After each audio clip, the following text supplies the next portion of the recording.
नमस्ते, आप सभी का स्वागत है मेरे इस चैनल में चिराग एस्ट्रोलॉजी। और हम बात कर रहे हैं फरवरी महीना कैसा रहेगा कन्या लग्न और राशि दोनों के लिए। लग्न को ज़्यादा इंपॉर्टेंस दीजिएगा। और मैंने ऑलरेडी एक वीडियो दिया है डेट ऑफ बर्थ के हिसाब से डिटेल में। और मैं हमेशा मेजर पॉइंट्स की बात करता हूँ, ऐसा नहीं कि भाई तंदुरुस्ती कैसी रहेगी या ये कैसा रहेगा, फिर अलग अलग पॉइंट्स पे मेजर जो जिसके लिए इफ़ेक्ट है वही हम बताते हैं। ठीक है, सो हम उस पर नहीं जाएंगे कि अरे आपने ये क्यों नहीं बताया, अरे उस पर, लेकिन वो ज़रूरत नहीं है क्योंकि इफ़ेक्ट मेजर जहाँ हो रहा है वो कंटेंट को मैं ज़्यादा प्रीफर करता हूँ, तो वो पॉइंट्स को मैं प्रीफर करता हूँ। तो यहाँ हम टू द पॉइंट चीज़ों को बात करते हैं। तो यहाँ पर मैंने वो नंबर, सपोज़ आपका 1 तारीख 2 तारीख महीने की किसी भी तारीख को आपका जन्म हुआ है, उसके लिए क्या इंपॉर्टेंट पॉइंट है उसका मैंने डिटेल वीडियो नंबर्स के हिसाब से ऑलरेडी दे दिया है। और काफ़ी हज़ारों लोगों ने देखा है, आप भी देखिएगा, आपको लाभ होगा। और ऐसे ही डिटेल्ड वीडियोज़ मैं आपके लिए लेके आ रहा हूँ जिससे आप सभी को लाभ हो। और इसीलिए आपको मेरा चैनल चिराग एस्ट्रोलॉजी लाइक करना है, शेयर करना है, सब्सक्राइब करना है, जिससे आप सभी को लाभ हो। और आप सबको लाभ होगा तो मुझे खुशी होगी। फरवरी में कन्या वालों के लिए क्या हो रहा है सिचुएशन, तो ये मंथ एंड का चार्ट है। केतु आपके फर्स्ट हाउस में था और है, चलेगा। और मंगल जो है वो आपके फोर्थ हाउस से फिफ्थ हाउस में आ रहा है 5 फरवरी को। और ये फिफ्थ हाउस में आना बहुत बहुत बहुत इंपॉर्टेंट इसलिए है क्योंकि मंगल अपनी उच्च राशि में आ रहा है, शुक्र के साथ आ रहा है, मतलब शुक्र यहाँ पर है, मंगल शुक्र का कॉम्बिनेशन बन रहा है। थ्रू आउट द मंथ फिर उच्च स्थिति में रहेगा। सूर्य जो है वो, जब मंगल यहाँ आएंगे तो सूर्य मंगल का अंगारक योग भी बन रहा है। और 13 फरवरी, 5 फरवरी से 13 फरवरी तक सूर्य मंगल का ये योग रहेगा यहाँ।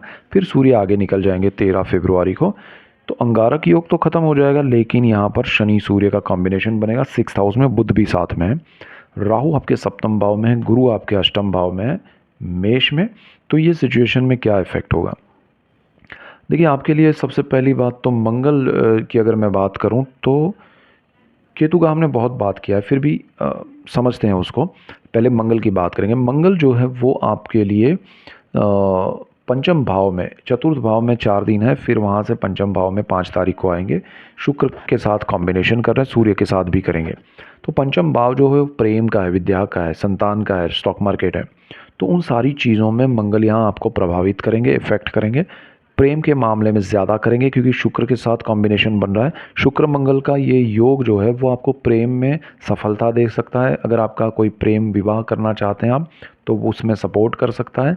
बहुत सारे लोग एक्सट्रीमली डिफरेंट कास्ट या कम्युनिटी या कंट्री के लाइफ पार्टनर चुनेंगे, या कहें कि रिलेशनशिप में आएंगे ऐसे। और इवन आपका अगर कोई रिलेशनशिप नहीं है तो शुरू होगा, है तो उसमें आप कोई एक्सट्रीम निर्णय ले सकते हैं। बट वहाँ ध्यान रखिएगा, सप्तम भाव में राहु बैठा है और एक चीज़ और गुरु के साथ हो रही है, तो शादी का निर्णय यहाँ पर ना ले। रिलेशनशिप में अगर आप शुरुआत हो रही है या ऑलरेडी है तो डेफिनेटली ध्यान रखिएगा कि आपका रिलेशनशिप यहाँ पर किस दिशा में है, किस व्यक्ति का आपके साथ जुड़ना हुआ है, क्योंकि यहाँ क्लैरिटी नहीं होगी तो आपको आगे चल के प्रॉब्लम आएगा। दूसरी चीज़, समय लेके एक दूसरे को अपनी ईमानदारी और सच्चाई से सारी जानकारी दीजिएगा तो आपको लाभ होगा, अदरवाइज़ दोनों एक दूसरे को परेशान करेंगे। तो शुक्र मंगल, देखिए मंगल यहाँ बहुत अच्छा है। शॉर्ट टर्म के अगर किसी को स्टॉक मार्केट में बेनिफिट चाहिए तो ये मंगल दे सकता है, लेकिन अग्रेसिव है ये मंगल। उच्च स्थिति में मंगल का नेचर अग्रेसिव है। तो जो लोग, मुझे नहीं पता उसमें क्या होता है, अग्रेसिव वे में अगर कुछ कर रहे हैं तो उनको थोड़ा ध्यान भी रखना चाहिए, उनको समझ में नहीं आएगा। बहुत प्लस माइनस चीज़ें होती है उसमें, ऐसा मैंने सुना है। तो वो चीज़ ध्यान रख के अगर आपको कुछ समझ में आता है तो ही कीजिएगा। लॉन्ग टर्म के इन्वेस्टमेंट करना चाहते हैं तो शनि भी अच्छा है, मंगल भी अच्छा है। ठीक है, उस स्थान का मालिक शनि है, स्टॉक मार्केट का मालिक भी शनि है। शनि आपके लिए अच्छा है, ठीक है। तो लॉन्ग टर्म में आप जा सकते हैं। अच्छा, जो लोग आर्ट के फील्ड में हैं, जो पढ़ाई कर रहे हैं, जो स्टूडेंट्स हैं, उनके लिए क्रिएटिविटी उनका मेन पॉइंट रहेगा। यानी क्या, अगर आप कुछ कुछ भी पढ़ाई कर रहे हैं तो भी आपको, अगर सपोज आप सीए है, अब वहाँ क्रिएटिविटी कहाँ आई, तो आपका प्रेजेंटेशन जो बनाना है उसको आप बहुत अच्छा बेहतरीन बना सकेंगे। आपका वो क्रिएटिव दिमाग है वो काम करेगा और आपको लाभ होगा। तो यहाँ क्रिएटिव फील्ड में है, क्रिएटिव वे में कुछ करना चाहते हैं तो उनके लिए अच्छा रहेगा। अगर आप स्टूडेंट है और कहीं आपको ऐसा लग रहा है कि कंफर्ट नहीं है मेरे यहाँ पर रहने में या उसमें, तो वो आपको लाभ मिलेगा। ओवरऑल आपके लिए सारी चीज़ें बेनिफिशियल होगी रिलेटेड टू एजुकेशन में। सॉरी, यहाँ पर दूसरी एक चीज़ है संतान भाव। तो संतान जिनको प्राप्त करना है उनके लिए बहुत अच्छा संयोग है, समय है। तो आपके लिए वो अच्छा एक योग बन रहा है। दूसरी चीज़ यहाँ संतान जिनके हैं उनको थोड़ा ध्यान देना है कि वो कहीं डाइवर्ट ना हो जाए, बिकॉज ऑफ मंगल, उच्च का मंगल उनके माइंड में एक तरह से इल्यूजन क्रिएट करेगा, बहुत ही वो अलग ही दिशा में सोचना शुरू कर देंगे और यहाँ शुक्र मंगल का कॉम्बिनेशन उनको किसी के साथ कनेक्ट कर सकता है, वो शायद ही उनके लिए सही हो, ऐसा हो सकता है। और बहुत सारे शुक्र मंगल और बिकॉज ऑफ राहु का कॉम्बिनेशन बन रहा है, ये समय में कन्या वाले शादी कर लेंगे, जो कि शायद ही आगे चल के उनको अच्छी लगे, बिकॉज यहाँ राहु आपके सप्तम भाव में है और गुरु के घर में है, तो ये ध्यान रखना है। अब एक और चीज़ हो रही है, मंगल जिस पल, जिस दिन 5 तारीख को जिस पल ट्रांजिट करके मकर में आ रहा है, उसी दिन गुरु नीच का फल देंगे, क्योंकि गुरु जिनके घर में है वो मंगल का घर है और मंगल उसकी नीच राशि में जा रहा है गुरु की, तो यहाँ गुरु नीच का फल देने लगेंगे आपको। मैंने वो डिटेल वीडियो मैं इससे पहले या बाद में ज़रूर दे रहा हूँ डिटेल में कि गुरु आपको ये नीच के फल में क्या इफेक्ट दे सकते हैं, ध्यान रखिएगा। गुरु यहाँ पर आपको अष्टम भाव को लेके नीच का फल देंगे, सप्तम भाव को लेके देंगे, तो मेजर चीज़ यहाँ पर अष्टम भाव को हो रही है, जहाँ आपके पैतृक संपत्ति है, आपके पेरेंटियल प्रॉपर्टीज़ में कोई डिस्प्यूट चल रहा है, तो वो अचानक से सॉल्व हो रहे थे, अब वापस कुछ ऊपर नीचे हो रहा है, तो वो एक ध्यान रखिएगा। हालांकि गुरु यहाँ केतु के नक्षत्र से मुक्त हो रहे हैं 3 तारीख को, तो वो ज़रा पॉजिटिव है, तो गुरु उतना नेगेटिव भी नहीं है, लेकिन कभी कभी क्या है कि छोटी सी चीज़, अभी ये नीच का फल देना, तो 10 काम आपके चल रहे हैं, उसमें से 2 काम या 1 काम ऐसा वो ख़राब कर दे जो आपको लगे कि अरे ये क्यों हुआ, और वो बड़ा कुछ हो। बाकी 9 चल रहे हैं छोटे छोटे, वो चलते रहेंगे, लेकिन ये बड़े में कुछ इफेक्ट करते हैं, ये नीच के स्थिति में प्लैनेट्स ऐसा इफेक्ट करते हैं। तो लेकिन हालांकि गुरु उतना नेगेटिव नहीं कर पाएगा, उसमें 2 रीज़न है। एक तो मंगल की दृष्टि इस स्थान पर करके गुरु का नीच भंग राजयोग का फल भी थोड़ा सा दे रहा है, लेकिन मंगल उस स्थान का मालिक होकर बैठा है उच्च स्थिति में, इसलिए उतना नेगेटिव फल नहीं देगा।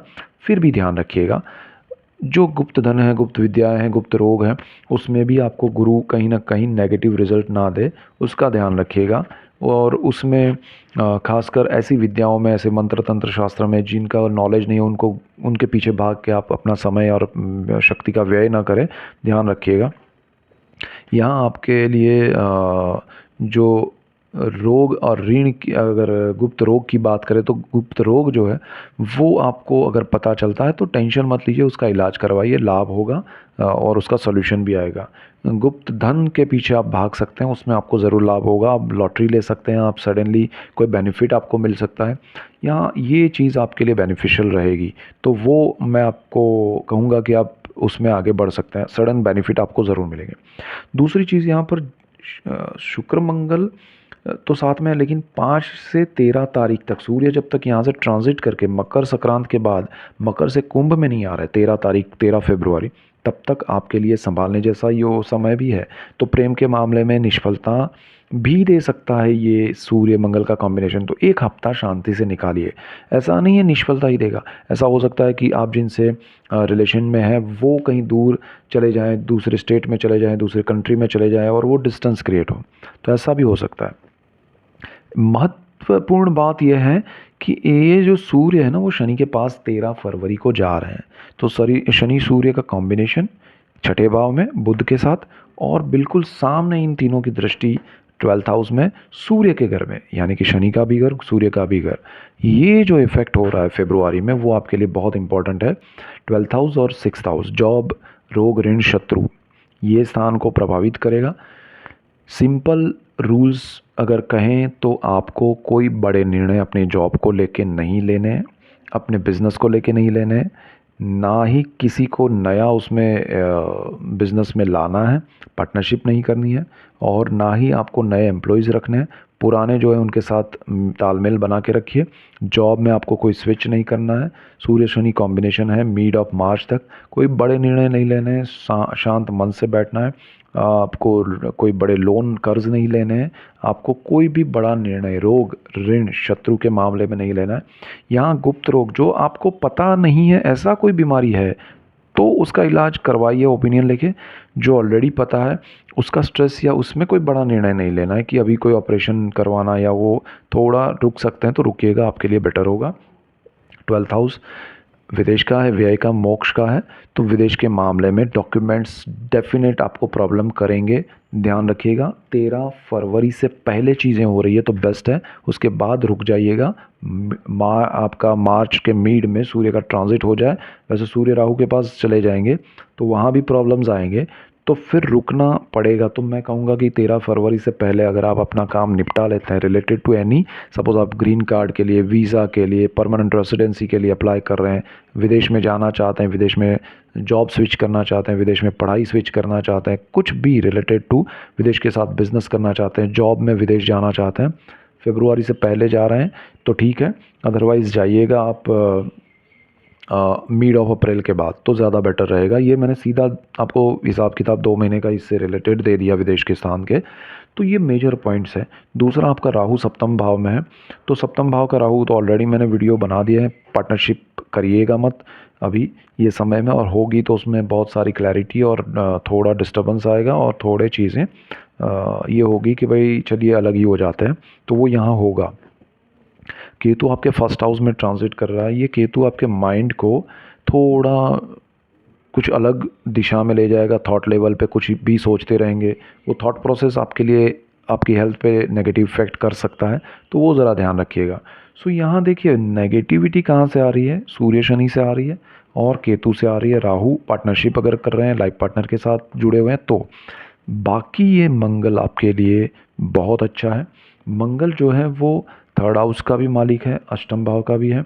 आपका शुक्र जो है वो भाग्य का मालिक है और शुक्र ही आपके परिवार का मालिक है, तो यहाँ भाग्य का सपोर्ट मिलेगा, परिवार का सपोर्ट मिलेगा, ब्रदर सिस्टर का सपोर्ट मिलेगा। नए साहस पराक्रम में आप जाना चाहते हैं तो उसमें देखिए मैं मंगल के हिसाब से अग्रेसिव वे में आप जाएंगे तो वो चीज़ मत कीजिए, बिकॉज अब मैंने मना किया है सूर्य शनि के कॉम्बिनेशन के हिसाब से और वो सब केतु के हिसाब से। मैं आपको राय ये दूंगा कि अपने आप जो चीज़ें हो रही है वो होने दीजिए, जो आप करना चाहते हैं उसमें थोड़ा रुक जाइएगा तो बेटर रिजल्ट्स मिलेंगे। सो ये मेजर पॉइंट्स से इसी पे फोकस रख के आप सोचिएगा और नंबर्स का वीडियो भी देखिएगा, और मैं मंगल गुरु का ये जो इफ़ेक्ट हो रहा है तो वो भी डिटेल वीडियो में लेके आ रहा हूँ आपके लिए। So keep watching Chirag astrology. Thank you for watching, God bless you and goodbye, thank you.